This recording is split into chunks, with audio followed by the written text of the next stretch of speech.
Please define the geography of Khorasan. Where is Khorasan? Khorasan,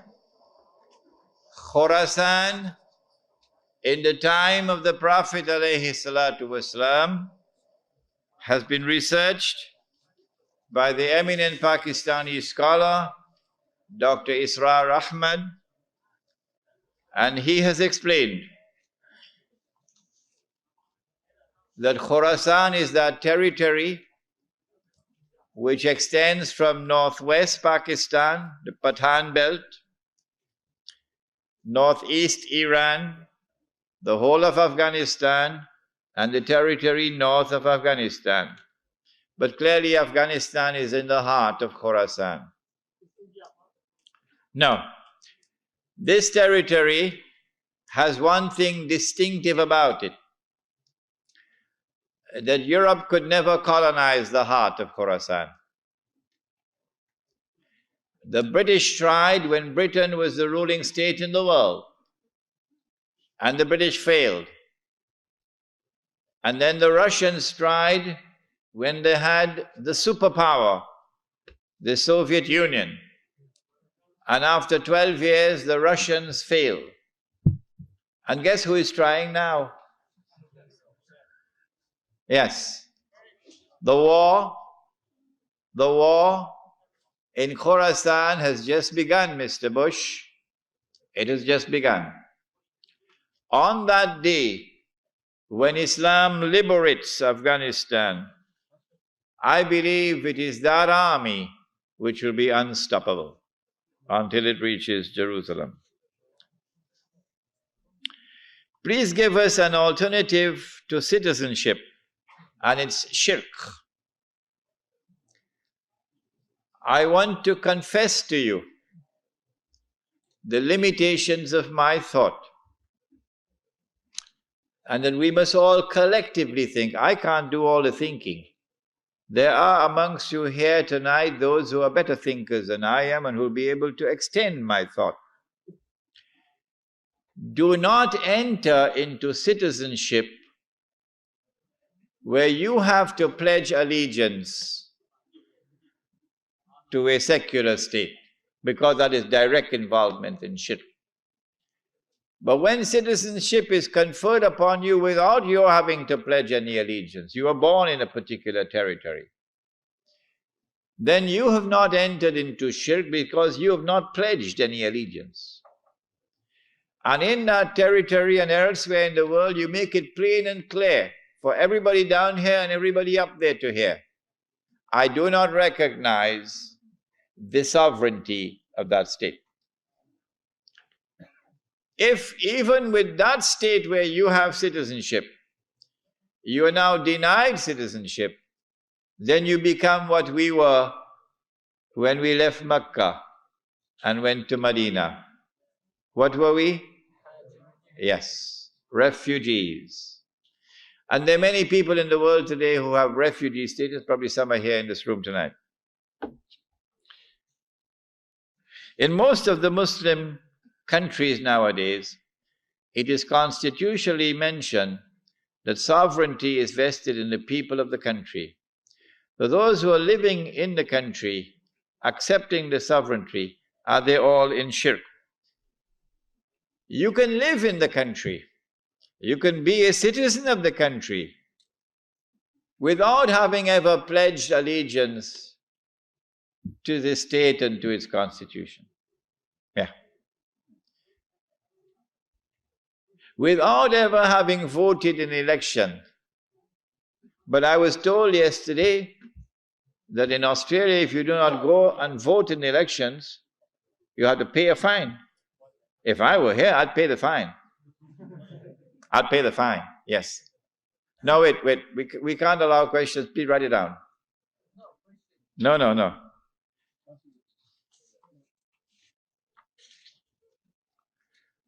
When does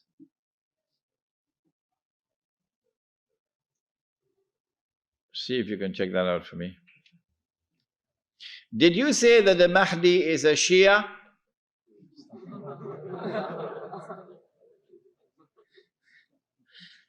No, I said that the Mahdi will leave Medina. No, I didn't say that. The Prophet said that, alayhi salatu wasalam.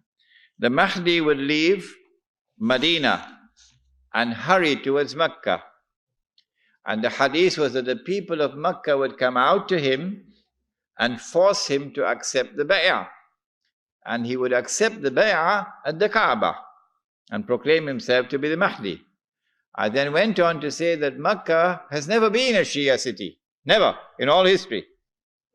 And Mecca is not going to become a Shia city. And Mecca will not go out to a Shia to force him to accept the bay'ah. To believe in that, you should live on the moon.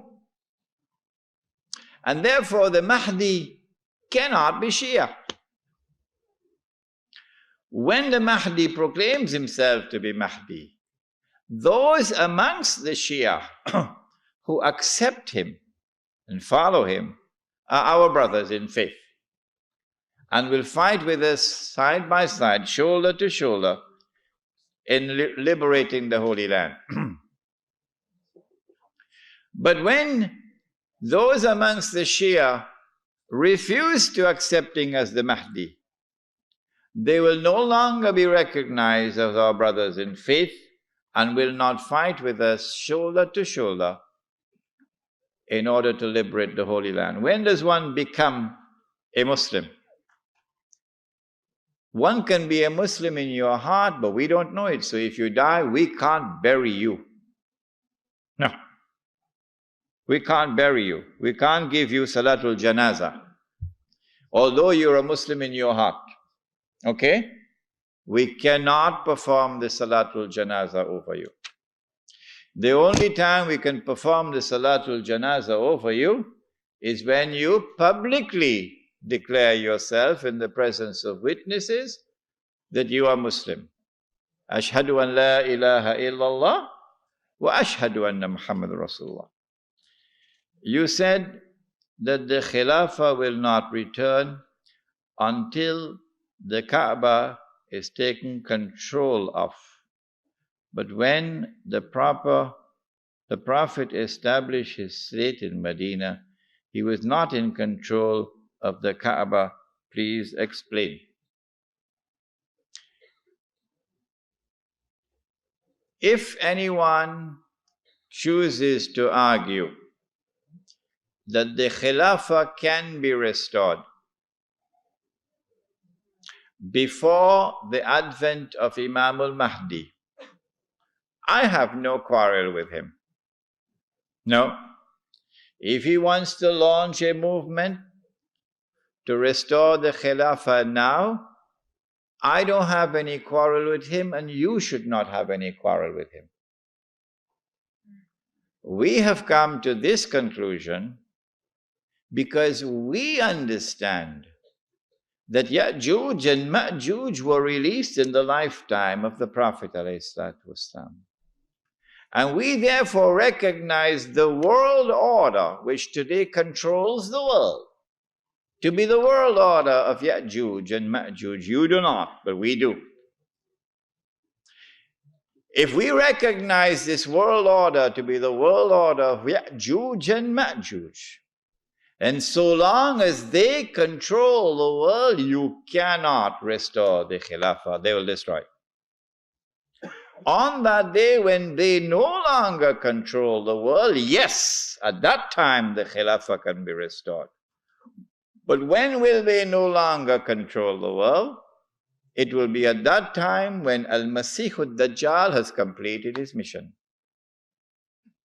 When he has completed his mission, then comes the unfolding of the events where the true Messiah will kill the false Messiah and Allah subhanahu wa ta'ala will destroy Ya'juj and Ma'juj. Then it will be possible to restore the Khilafah. But those who differ and say no, Ya'juj and Ma'juj will not be released until after the return of Nabi Isa alayhi salam, we say to them, brother, keep waiting, keep waiting, keep waiting for that day. That's all we have to say to you. Nothing more.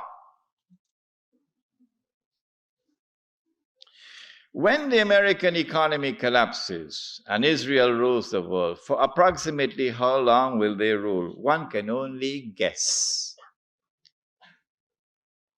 One can only guess. No one can give a specific answer. The specific answer, of course, is that Israel will rule the world for a day which will be like a week. But if you want me to spell out how long will a day like a week last, I can only guess.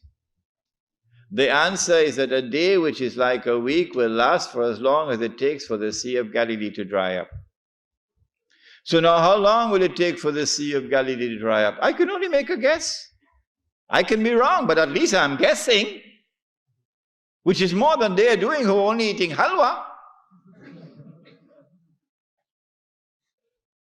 My guess was about 50 years, but I can be wrong.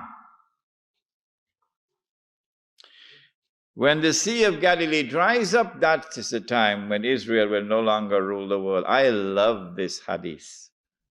Guess why? Because George Bush could watch the Sea of Galilee going down.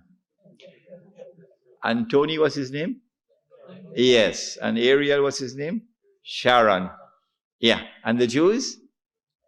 They can watch the Sea of Galilee going down and drying up. And they can realize that the moment is coming. Ya Muslim, هذا يهودي ورائي فتعال فاقتل. That moment is approaching as the water is drying up. I love this hadith. Why is Iran's oil? This was last night's lecture. I explained this last night. That when Israel wages a big war, which is coming up, which is why Bush has to attack Iran, so that Israel can now wage the war and not appear to be an aggressor, which is why Abdullah of Jordan has his suitcases packed already. When Israel wages a big war, in order for her to become the ruling state in the world, she'll have to seize the oil. Saudi oil, Iraqi oil, Kuwaiti oil, etc. But I said, I don't think they'll touch the Iranian oil. Why? He asks. The answer is, without in any way being disrespectful to the Shia, without in any way being uncharitable to the Shia, no, that's not my method. Anyone who declares of Abu Bakr as-Siddiq radiallahu ta'ala anhu, he was a usurper, is misguided. And anyone who compounds that by declaring that Umar Farooq radiallahu ta'ala anhu was a usurper is doubly misguided. And anyone who further compounds that by declaring of a third of the eminent companions of the Prophet Muhammad alayhi salatu wasalam, that Uthman Ghani radiallahu ta'ala anhu was a usurper, is casting a massive vote of no confidence in Muhammad sallallahu ta'ala alayhi wasallam. The three of his foremost companions were usurpers, robbing people of their legitimate position, like robbers and bandits. So anyone who declares of this, like this, are a people who are significantly misguided. That's all. This is not an uncharitable statement. This is a factual statement. A less than valid, less than authentic expression of Islam will always be advantageous to Dajjal. Because if this less than authentic expression of Islam is the only Islam which can mount a successful Islamic revolution, the only one, then the Muslim masses around the world will eventually be told that is the valid Islam, because that's the only one which has succeeded in the world. So you should give up the authentic Islam that you have and adopt that less than authentic Islam. Why would Israel want to dismantle such a state? No, it will not be in the interest of Israel to attack and seize the Iranian oil. But having said this, let it be clear that this statement of mine is not meant to show any disrespect whatsoever to the leadership of the revolution in Iran. Imam Khomeini and all those who fought the regime of the Shah with such matchless courage. I honor them and I respect them, and I'll never say anything hurtful about them.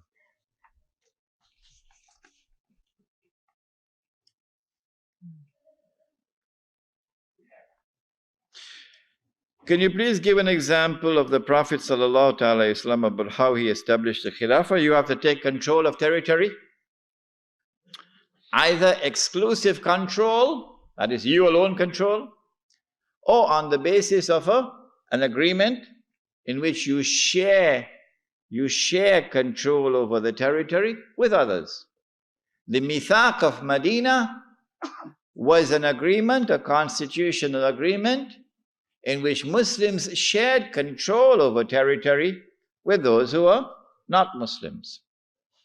The ruler who rules over the Muslims in that territory would be the Khalifa over the Muslims. That was called a plural model of a state. But that plural model of a state only lasted for a short time, and then the Jews betrayed the Treaty of Medina and they were expelled. And now you have the exclusive model. When Muslims take control of a territory in the name of Islam and establish Allah's law in that territory, there will be one Jama'ah and one Amir. That Amir, on the condition that he controls the Haramain and the Hajj, would now be the Khalifa. What is the role of Freemasons in the globalization subject? The Freemasons are an organization which have their roots in ancient Israel, Banu Israel from the earliest times. The Freemasonry movement, however, was hijacked by the Europeans who put on the clothing of Judaism. European Jew. Yes, Sheikh Sadi, here we are. This is something for you. It's a gift. The Freemasonry now has been hijacked by them, and they're using it as a front organization so that they can stand behind.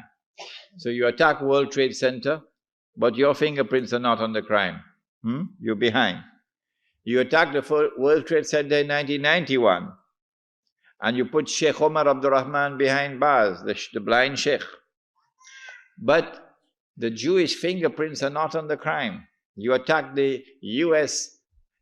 mission in Tanzania, the U.S. mission in Kenya, Tanzania and Kenya, and you believe that we are blind. We know you did it. You attacked. But you blame Osama bin Laden for that. But guess what? One day, يَوْمَئِذٍ تُحَدِّثُ أَخْبَارَهَا بِأَنَّ رَبَّكَ أَوْحَى. One day the earth will speak. And all your lies are now going to be exposed. And on that day, we'll have confirmation for what we now suspect.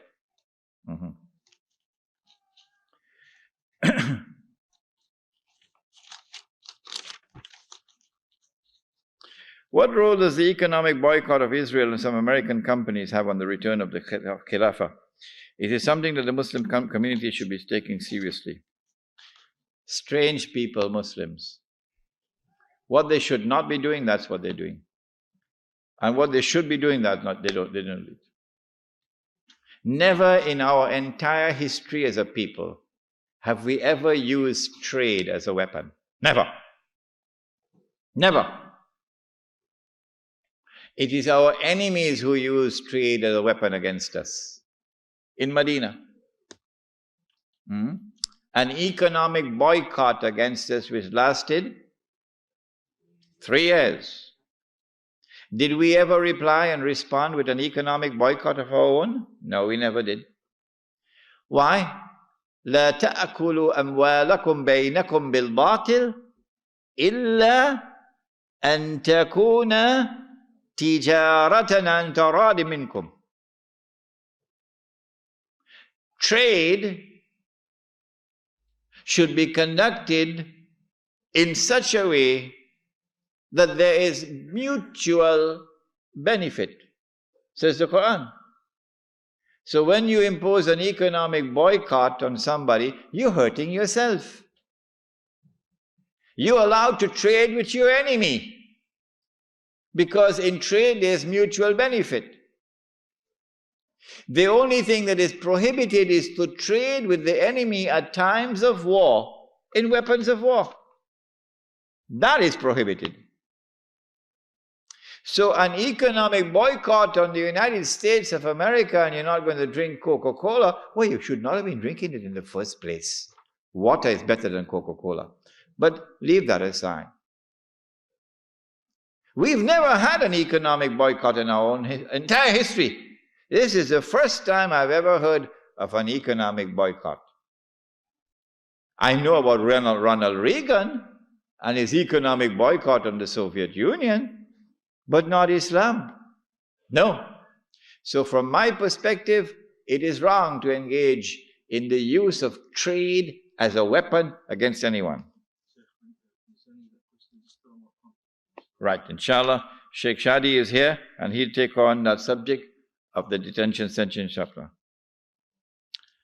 What happened to the army from Isfahan? I know about the army from Khorasan. The hadith is that when Dajjal attacks Damascus, and the Imam is inside the masjid and Dajjal is outside, Dajjal will be followed by 70,000 Jews from Isfahan wearing their Jewish shawls. That is the hadith. What this hadith indicates is that the state of Israel would no longer be ruled at that time by the European Jews, but that rather Banu Israel, who today are second-class citizens in Israel, they call them the Arab Jews. Banu Israel would have taken over the state of Israel from the European Jews. But this has already started. Where's the evidence? The evidence is that last year sometime there was the election for the presidency. I think it was last year. And the European Jews put up the prince himself. Who is he? Shimon Peres. The prince himself of the European Jews. And Banu Israel, the Arab Jews, or the Sephardic Jews as they're called now, they put up a person whose name nobody ever heard before. Moshe Katsov or something like that. And guess what? Katsov is an Iranian Jew.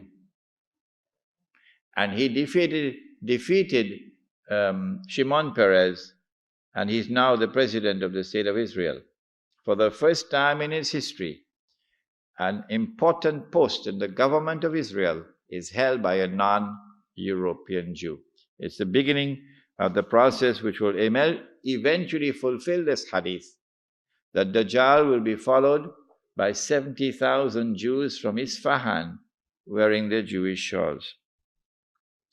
What do you think will replace paper money in the future? Come for my lecture next Wednesday, inshallah. Gog and Magog have freed from between the Caucasus Mountains. Would these people be Caucasian people? The Khalifa sent an army sometime around the year 50 Hijri. Sorry, not an army. This is in all the books of tafsir. He sent an expedition to try and locate that barrier which was built by Zulkarnain. That expedition returned with the news that they located the barrier. And it was lying in ruins. So if you're waiting for Gog and Magog to come sometime in the future, brother, keep waiting. The barrier is lying in ruins. And companions of the Prophet Muhammad ﷺ, they themselves gave the testimony that they went and saw with their own eyes. They located the barrier and it was lying in ruins. Where was it located? In a pass between the Caucasus Mountains. So when you hear the term white Caucasian male, there's something behind that to look into. White Caucasian male.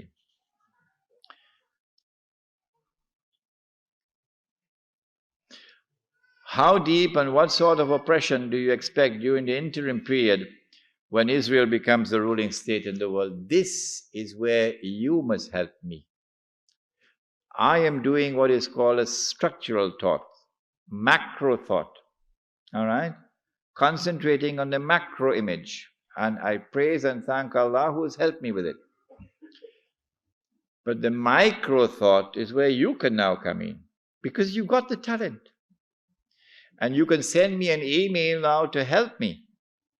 That look, at the micro level, this is what we can now expect when Israel becomes the ruling state. This is what we can expect politically. This is what we can expect in terms of the economy. This is what we can expect in terms of monetary problems. Okay? And as you send me your emails with this micro-analysis that you are doing, as I lecture around the world, I can be benefited from it. And I can pass this on to others. But I am not in a position to devote my time and thought to this micro-analysis, because I'm still working on the macro-analysis. Please correct my information. I thought the United States joined World War II because of the attack on Pearl Harbor, but of course that's correct. Whoever doubted that? I never said anything in conflict with this. We're talking about the United States joining First World War, not Second World War. If we have to wait for Imam Mahdi to ensure that all of Islam is completely implemented, then what do we do about our brothers and sisters being slaughtered around the Muslim world? The Rasul ﷺ said that the Imam is a shield in which he protects, and they fight behind him. Surely we must implement the leader first in order to protect the Muslims. I said that the Jihad is already in force in the Holy Land. We don't need a fatwa from anyone. And I said that no one can stop this Jihad, not in Oslo or not in downtown Washington. This Jihad will continue until the Holy Land is liberated. But we engage in this Jihad with the absolute assurance of the victory that will come. There is absolutely no doubt at all that this Jihad is going to be successful. Secondly, the Jihad to liberate Khorasan, because it is from there the army will come which will liberate the Holy Land. That Jihad is already in force. And we already have, alhamdulillah, we already have shuhada who must be smiling and joyfully happiness in heaven now. Elsewhere in the world, however, if you engage in offensive jihad, not defensive.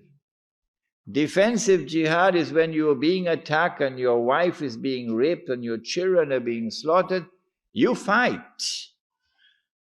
It is better to die as a man than to live as a rat. So anytime you're being attacked and you have no room for a strategic retreat, none. You're cornered, you fight. If it is possible for you to retreat, you must retreat. However, offensive jihad, for the purpose of liberating territory, for the purpose of establishing Allah's rule on earth, that, I said, is not possible anywhere on the face of the earth today. But I also said, listen, I wish I could repeat it 1,000 times. If you differ with me, who is stopping you from launching your struggle, your revolutionary struggle, to liberate Australia and establish the Islamic State in Australia? Who is stopping you? I'm not stopping you. If you feel that this can be done, go ahead and do it. I am saying you'll be a failure. You'll be destroyed. But this is on the basis of my understanding that the world order in which we live today is the world order of Ya'juj and Ma'juj. You do not share this with me, and you feel that it is possible to wage a revolutionary struggle to establish the Islamic State anywhere on the face of the earth, please go ahead and do it. Upon the death of a Khalifa, this is the hadith I was quoting. Same hadith he's quoted here. And he asks, does this hadith not indicate that the khilafa will be restored before the return of the Mahdi?